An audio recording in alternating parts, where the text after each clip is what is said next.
les fusils et les filets de pêche permettent, grâce à une chasse améliorée, d'entretenir de nombreux chiens et d'avoir des lignes de trappe qui permettent donc de récolter des fourrures et ensuite de les échanger dans les postes de traite contre des biens occidentaux, et notamment les munitions qui servent ensuite à chasser les bêtes nourrissant les chiens.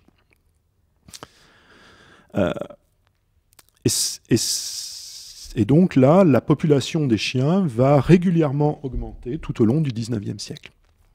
Pourtant, malgré le goût très prononcé des populations boréales pour les jeux, il ne semble pas y avoir eu de course de traîneau avant le début du XXe siècle. Ces courses de traîneau sont en effet directement liées à la course de l'or. Quand, en 1867, les USA achètent pour 7 millions de dollars l'Alaska à la Russie, cela paraît un investissement un petit peu fou. La loutre de mer, dont la fourrure était précieuse, a été exterminée. Et il n'y a a priori plus grand-chose à tirer de ce désert humain et glacé, où subsistent donc quelques Indiens, quelques trappeurs blancs, quelques employés des postes de traite. Pourtant, tout change à la fin du XIXe siècle. L'Alaska devient un Eldorado. Juillet 1897, une découverte incroyable fait les gros titres des quotidiens à Seattle. Seattle d'abord, puis très vite, en quelques jours, dans le reste du monde. Gold, gold, gold. À la frontière du Canada et de l'Alaska, d'importants filons d'or ont été découverts en 1896 dans une région donc traditionnellement peuplée par des Athapascans et appelée le Klondike. Le fait qu'il faille 1 an pour que la nouvelle aille du Klondike à Seattle donne une idée de la difficulté des communications. Excusez-moi, cette mouche m'énerve. Voilà.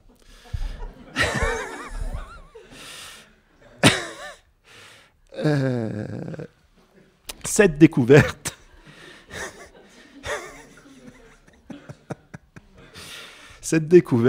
donc de l'or du Klondike suscite un engouement incroyable. Dès 1897, des milliers de personnes vont tenter de rejoindre cette région pour s'improviser chercheurs d'or.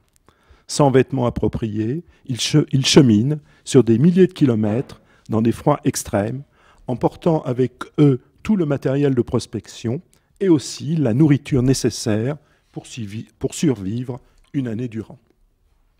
Le même phénomène va par la suite se reproduire dans de nombreux lieux alaskiens. Chaque fois que l'on découvre de l'or, des concessions sont délivrées aux Blancs. Et autour de ces concessions se constituent des villes qui atteignent plusieurs dizaines de milliers d'habitants en quelques mois. L'hiver, alors qu'on ne peut plus travailler la terre, ces villes... non, elles survivent. Ces villes deviennent des lieux de divertissement. On joue, on pratique le gambling, on va au théâtre, on fréquente les dames de la nuit et on achète les produits de luxe spécialement expédiés de New York ou de Paris. Sous ce climat, les chiens se révèlent beaucoup mieux adaptés que les chevaux. Ils restent cependant peu nombreux. Ce sont surtout des chiens lourds qui ressemblent plus à des Saint-Bernard qu'à des huskies. Et ces chiens servent dans les mines et aussi pour transporter le courrier, car c'est une époque où on écrit beaucoup, où on se transmet donc des nouvelles facilement. Le même phénomène va se produire à Nome, une ville aujourd'hui inconnue, mais qui a été en 1900 la ville la plus peuplée d'Alaska. Aujourd'hui, Nome, qui s'écrit Nome, compte seulement 3700 habitants, mais elle reste un haut lieu dans l'imaginaire des courses de traîneau. Et c'est la destination finale de la principale course de traîneau dont je vous parlerai rapidement dans peu de temps. Nome West, c'est un lieu tout à fait perdu sur la côte alaskienne, en face de la Sibérie, à plusieurs centaines de kilomètres du premier arbre. Après que 3 Suédois ils découvrent de l'or en 1899. Des milliers de prospecteurs vont y fonder donc une ville qui comptera dès 1900, donc un an après, 20 000 habitants, avec tous les problèmes que pose un tel urbanisme sauvage. Les journaux de l'époque évoquent par exemple les glaciers d'urine à la sortie des saloons, des saloons. La ville reste en effet isolée de novembre à juin, bloquée par la banquise. Et l'été, les bateaux apportent non seulement les chercheurs d'or, mais aussi des théâtres, des gambling halls, des saloons, des hôtels, etc., sous forme démontée, qui sont ensuite reconstruits à Nome. Ce développement urbain explique que Nome connaît l'hiver une intense vie sociale. On compte un orchestre philharmonique, plusieurs sociétés littéraires, des clubs de sport d'hiver. On découvre le ski en même temps à Nome et dans les Alpes. Des concours de billard, le jeu, le pari, le gambling font alors l'objet d'engouements inégalés. On parie alors sur tout. Le premier bateau à arriver au printemps, les combats de boxe, les parties de basketball, de baseball, sur le nom du président des États-Unis qui vient d'être élu, mais la nouvelle met 3 mois là encore pour arriver. Très vite se met en place une législation, là encore, contre les jeux et contre la prostitution, législation qui reste évidemment inopérante. Et c'est dans ce contexte qu'est organisée en 1908 la première course de chiens de traîneau. Ce n'est pas une petite course. La All Alaska Sweepstakes se court sur une distance de 400 miles, autrement dit 650 km. Et elle donnera aussi lieu à d'importants paris, tout à fait comparables à ce que nous venons de voir en Iran. L'apparition des premières courses à Nome se déroule ainsi dans un contexte précis. On est à Nome, la plus grande ville d'Alaska, début XXe siècle, avec une population jeune, assez fortunée, où les jeux et les loisirs occupent une importance particulière. Convergent aussi, chaque hiver, vers Nome, les meilleurs chiens et les meilleurs mushers qui apportent le courrier et le ravitaillement. L'émulation, la volonté de comparer la performance de ces chiens, comme celle de ces vaches ici, mais aussi l'embourgeoisement, favorise alors la création de clubs qui édictent des règlements sportifs. C'est dans ce contexte urbain qu'est créé, en 1908, le Nome Kennel Club, le club canin de Nome, et que celui-ci organise une course avec des règles officielles, des arbitres et des prix pour récompenser les meilleurs candidats. Dès le début, le Nome Kennel Club institue un règlement instituant le fair play et la nécessité de prendre soin des chiens. À la même époque, on organise évidemment des combats aussi de chiens qui sont encore plus meurtriers que les combats de taureaux que nous venons de voir. Les chiens, par exemple, étaient photographiés et marqués de manière à empêcher d'éventuelles substitutions. Dans la foulée, de nombreuses autres courses vont être organisées et vont rythmer l'hiver à Nome. Le Solomon Derby, le Borden Cup Marathon, le Joy Race, que je signale au passage parce que c'était une course avec handicap, où le musher, à l'époque ce n'était que des hommes, où le musher a comme handicap la lady de son choix. Ces courses vont connaître une sportification intense. En termes de récompenses, tout d'abord, le premier concours est récompensé d'un premier prix qui est à pas moins de 10 000 $, accompagné, donc je le disais, de paris sportifs. Et cela se traduit immédiatement par la recherche d'amélioration sportive, de nouveaux matériaux. On abandonne très vite les solides traîneaux qui servaient à transporter le courrier en faveur de structures plus légères. On recherche aussi des chiens plus compétitifs. En 1909, un Norvégien rapporte de Sibérie des huskies qui sont plus légers et plus rapides que les chiens qui servent à tirer le courrier.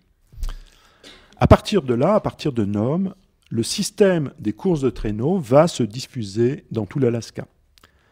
Et ceci à mesure que de nouvelles villes minières se constituent. Les courses de chiens de traîneau vont ainsi connaître un premier âge d'or à partir de 1908. Cet âge d'or s'est constitué en lien avec un essor économique et démographique brutal qui a trouvé dans les courses, un sport à sa mesure. Les courses de traîneau, avec les récompenses et les paris qui les accompagnent, sont la traduction ludique de la ruée vers l'or qui a rassemblé, dans un lieu tout à fait impossible ou improbable, des milliers de jeunes gens. Après, avec la Seconde Guerre mondiale, arrive une grande période de déclin. Les avions, qui sont là dès les années 1920, puis les motoneiges, à partir des années 60, remplacent progressivement les traîneaux à chiens. Moment significatif, la dernière livraison de courriers postaux par chien de traîneau est effectuée en 1963.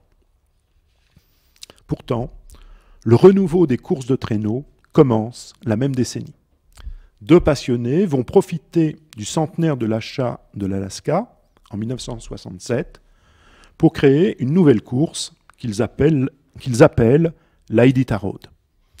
La course se déroule d'abord sur petite distance, 40 km, puis en 1973, elle va d'Anchorage à Nome, donc depuis la plus grande ville actuelle encore d'Alaska, qui est Anchorage, jusqu'à cette ancienne ville mythique de Nome, et ceci en passant donc par l'ancienne ville minière d'Iditarod, devenue aujourd'hui une ville fantôme sans aucun habitant.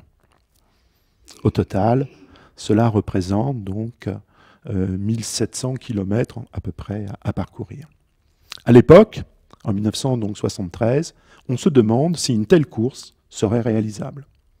Depuis des dizaines d'années, plus personne n'avait relié ainsi Anchorage à Nome, et beaucoup des anciennes pistes étaient effacées. Imaginez-vous être seul sur un traîneau tiré par 16 chiens pendant une quinzaine de jours à travers des zones désertes et glacées, avec parfois des rencontres d'ours et de loups. La course va rapidement rencontrer un succès croissant et une reconnaissance de plus en plus large. De nos jours, l'Iditarod réunit au départ d'Anchorage pas moins de 70 traîneaux, chacun tiré par 16 chiens. J'ai fait le calcul, ça en fait 1120 chiens dans la grande rue d'Anchorage, et pour courir donc sur environ 1600 km. Sur le modèle de l'Iditarod, d'autres courses vont être créées, en particulier en 1984, la Yukon Quest, entre Fairbanks et Whitehorse. Et le succès de ces grandes courses, très médiatisées, va relancer la pratique du mashing, ainsi que la pratique des courses locales. Parallèlement à une pratique de pur loisir, de nombreuses compétitions regroupent en effet les mushers. Partout, de week-end en week-end, on organise des courses de sprint sur petite distance, auxquelles participent des dizaines d'amateurs ou de professionnels. Il faut dire que devenir un compétiteur s'avère au commencement assez facile. Il suffit d'un chien pour participer à un concours de ski joring, c'est-à-dire en ski tiré par un chien. Ajoutez un deuxième chien, vous irez un peu plus vite. Et en les attelant à un traîneau, vous pourrez même faire concourir un de vos enfants. Avec 3 ou 4 chiens, un adulte peut directement participer à des compétitions de traîneau. Et cela reste assez facile d'élever 4 chiens et de les déplacer dans un véhicule ordinaire. Mais pour avoir une chance de remporter une compétition importante, cela devient, vous vous en doutez, une toute autre organisation.